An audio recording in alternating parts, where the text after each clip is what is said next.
Well, this week, you might have guessed, we have got a bit more shopping to unpack, and then we will look at those things that we've unpacked and explain how they're going to work.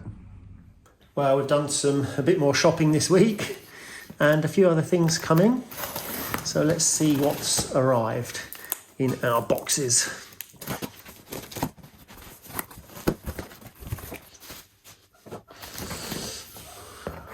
Well, we have some static grass layering spray here. We have some more static grass, all different colours of static grass, look, and different lengths as well. They're 2mm, 2mm. There's a little one, spring grass, scorched grass, 1mm, all sorts of different grass.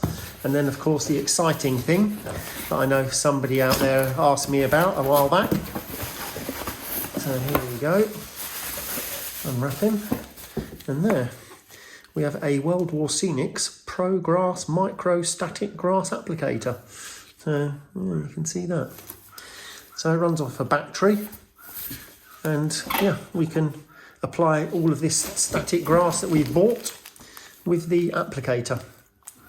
So we can give that a go and see how it looks doing some static grass. Next package, see what's in this. Cut our box open carefully.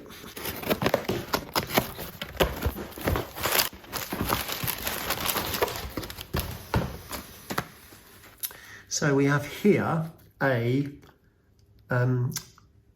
digital accessory decoder.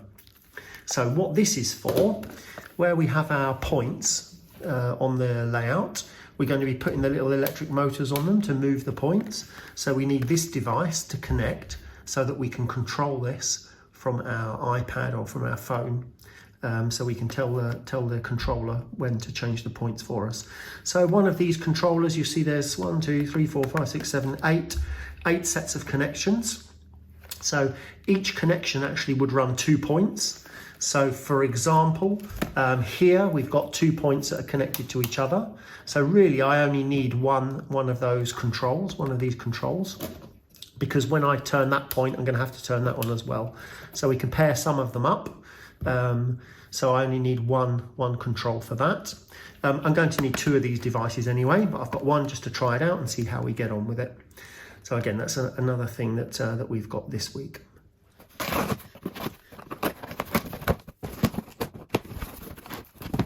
This is a bucket of plaster of Paris. So this is a type of plaster. It doesn't come from Paris, but it's just called plaster of Paris for some reason. I'll have to look that up, or you can look that up yourself. But we will use this where we have done some of the scenery in the past, like here. We've got the cover in there. We put the plaster cloth down, and I've been using filler over the top, but the filler's not great, to be honest with you. So plaster of Paris is what I should be using. So I've gone and bought some, and it comes in a handy pack that I can seal up as well after I've used some. So when we start to do some other things like around the rocks, I can put in some of this plaster of Paris just to fill in the gaps. This dries harder than the filler as well, so it's probably a bit more useful. So we'll switch to that instead of using the filler. So we're going to try out the static grass. So let's put a bit of PVA on that little bit of card that we're going to try. So we'll just spread the glue out over the card. There we go. So we've got some glue on the card now. Then we will get our static grass applicator. We'll take the top off, and we're going to put some grass into the little hopper. So let's get a clump of grass, chuck it in there. Get him out of the way. Put our lid back on. So he's on nicely. So then we've got an on-off switch here. We put it on. Now, normally they say you have to put a pin in and pin it down, but to be honest with you, they also said you can just hold this near the thing. So now we'll give it a bit of a shake, and then now I will shake that. And then we'll turn him off, and then we'll have a look and see what's happened. shake off the excess. And I don't know if you can see very well, but that grass is now sitting up over the on the cardboard. Now that's only basing layer, so that's 1mm basing layer, so it's very tiny. You can, well, I can just about see it standing up. You may not see that so well on the video. And then what we can do is, you can do it straight away as well, is we can spray some additional glue on, and then we will put on a different layer, a second layer. So let me just empty out the 1 mil. So that was 1mm grass that we've put as a basing layer. So now I'm going to use a 2mm spring, slightly different, and we'll put that on as a second layer. So we do a bit of spray glue over the thing, and then I'll turn on the power, and again we'll just give it a shake. Yeah, I think that's light enough. That's good. Turn him off, and then you'll be able to see, if I can pick it up,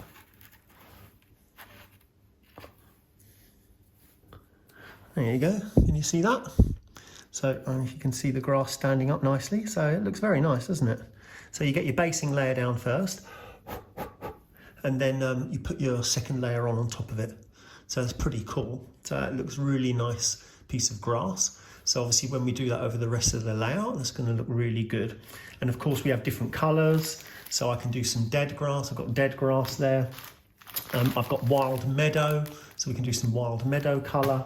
And then also actually I've got scorched grass. So that's like black grass. Now when trains are running any time during the year, particularly during the summer or spring and summer, when the trains go past, on the actual track side, sometimes the coals come out of the train, the hot coals, and they set fire to the grass. So you'll have burnt patches of grass or burnt patches of field near the railways. So we'll use that scorched grass colour to show those burnt patches of grass near the railway where it's caught fire. Here you can see the finished result, and you see the fibres standing up on end nicely from the static, and you can compare that with the flat grass under the bridge with no static. Well, I've been struggling with thinking about what to do about this for quite a while. This is where my track is joining from the bridge. Now that's inside the tunnel. Now it's not going to be easy for me to fix this track afterwards, so I'm going to have to fix that pretty soon, but I still want to do things where the bridge is. So the option that I've got is to try and I'll cut the track somewhere here, or just the other side of the bridge, somewhere here. I'll cut the track, and then I'll fix this piece in place, and then we will rejoin that with sleepers, with fish plates later on. The other problem I've got, slight problem, is that this track comes up slightly, so I'm not sure if I'm probably going to have to cut it slightly inside on the bridge, but then I'm going to have a problem getting the bridge in. So it all gets a little bit complicated to try and work out what to do. The other end is a lot easier because I've got a lot more space to play with, but this end is a little bit more challenging to know what to exactly do. Yeah, you see, this end is a bit easier for me to cut the track. I can cut the track somewhere here, maybe, for example, and then I've got a section that I can put on there. That's not a problem. So yeah, that's a lot easier to deal with at this end because I've got more space. It's the other end that's a bit of a problem. Well, you may remember that we painted our rails brown. Now, of course, I want to put these fish plates on it to join the track, so now I'm going to have to clean that paint off. I'll get my fiberglass pen out and clean that so it's a nice clean surface so we get good electrical connectivity. Well, I've cut the track, cleaned up the ends, I've put on some fish plates on the ends of the track here, and I've got my fish plate on the other end here as well, where I need it at this end. So now I'll put some glue on the base so we can glue the track down. It's going to be easier than trying to pin it through the metal. And then now I'm just going to join this track up onto the main line, and then that piece will be ready and done. This end of the bridge, I've marked up the track here, so I'm going to be cutting the track in that position there. So then I'll glue this piece of track. Well, actually, I'll replace this piece of track because you can see it's not long enough anymore because now I've cut a little bit off. So I will replace that with a spare piece of track. I've got some extra additional track here that I've got left over from one of the other things.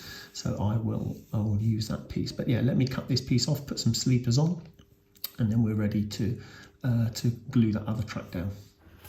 Well, we have the instructions out for the accessory decoder, and it says please be sure to read the instructions before installing your decoder. And as you can see, there are quite a lot of instructions for us to read through. So I'm going to read through those now, and then we will look at seeing how we're going to wire up this decoder. I've got some wires here with me. I've got the solenoid motors. These are the little motors that will move the point backwards and forwards. So they're driven, these are little motor things, little magnets in here. So when the power goes into the magnet, it then pushes the point the other direction. So there's two little magnets there, one goes that way, one goes the other way. We're going to have to connect some wires up here to test this, but those wires then will connect into these little blocks, depending which the connections are. So these ones here on the left will go to the actual little motor, the solenoid. So that's the wires that we'll be using. And then there will be some wires coming from the track power somewhere. So I need to look at those. We'll work our way through the instructions and we'll see how we get on and see if we can get a test running. I've also brought out the controller. So this is the digital controller. So once I've worked out all the wiring, then I can plug that in and test it to see if I can get the points changing. We've set up our digital control. We've got our Wi-Fi connection that connects the app from the phone or the iPad. We've got our digital decoder. I've wired up my little point motor, which is here. And then now you can see I've got a track layout. So now, if I'm changing points, so for example, I might change that particular point, I can touch on the screen and it changes the point for me. Now this point here is wired to this connector here. So now when I change the point on this, you'll watch the motor, it will change. You ready? There he goes, over to the other side. Yeah. If I want to change him back again, I can just, you see it's on the straight line now. If I want to press it again, it will go back again. And there you go. All wired in, ready to go. So obviously now I've got to fit that onto the layout, onto all the points. And of course I've got to fit all the others as well. But I've got a pile of other ones that I've all wired up. So you can see all those. These I wired up last week. So I've got 8 motors at the moment. And this decoder here takes 8 as well. So I've got 1, 2, 3, 4 for the other side. So I've got 8 motors and 8 slots on the decoder. So we'll start thinking about adding one of these points or fixing it to the actual layout so that we can get the points changing. Another clever thing that I've just found on the control as well, you see at the top here, I've got 2 little buttons. Now these are for different routes on the layout. So for example, at the moment it's selected on this button, which moves the layout around past the station. If I now click the other button, you watch the route will change. See, and it changes my point automatically for me. It's very clever, isn't it? So if I switch it back to the other route, so it goes through the station, you watch. And there you go, it changes my point back for me as well. So it's a very clever piece of software. Once it's connected to the layout, it'll be great. We can set up some different routes and our map on the layout, and then we can control where the trains are going. So Sylvia started her project building the parish church, so she can just explain to you what she's already done.